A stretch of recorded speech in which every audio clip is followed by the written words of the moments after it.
আলাইকুম। আপনাদের সামনে একটা গুরুত্বপূর্ণ ভিডিও নিয়ে আসছি। কথাগুলো শুনবেন, অ্যাকসেপ্ট করবেন না, ধাক্কা দেবেন না। যদি কথাগুলো শুনেন কাজে লাগবে। ফেসবুকের ভিতরে অনেক কন্টেন্ট ক্রিয়েটর আছে না?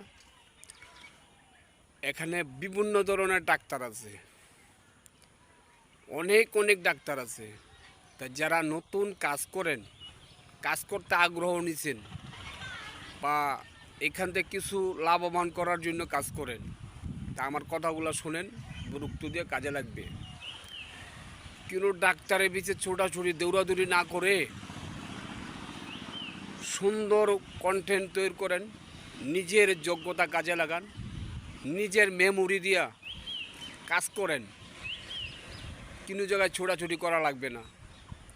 ফেসবুক মামারা চাচ্ছি কি জানেন? আপনার নিজের যোগ্যতা, নিজের অভিজ্ঞতা, নিজের কিছু তুলে ধরেন ক্যামেরার সামনে, স্পষ্টভাবে ঠাস কথা বলা লাগবে। তাইলে দর্শক আপনার ভিডিওটা ভালোবাসবে, দর্শক শুনবে এবং ফেসবুক মামারা আপনাকে ভালোবাসবে। অন্যদিক ছোটাছুটি দৌড়াদৌড়ি না করে এগুলির থেকে বিরত থাকুন। যদি সামনে আগাইতে হয়, যদি আইডি ভালো রাখতে হয়, কারো পিছিয়ে দৌড়াদৌড়ি করা লাগবে না, নিজের যোগ্যতা কাজে লাগান। তো কথাগুলো ভালো মনে করলে, সুন্দর মনে করলে একটা লাইক, একটা কমেন্ট দ্রুতভাবে শেয়ার করবেন ভিডিওটা। ঠিক আছে, ভালো থাকুন, আল্লাহ হাফেজ।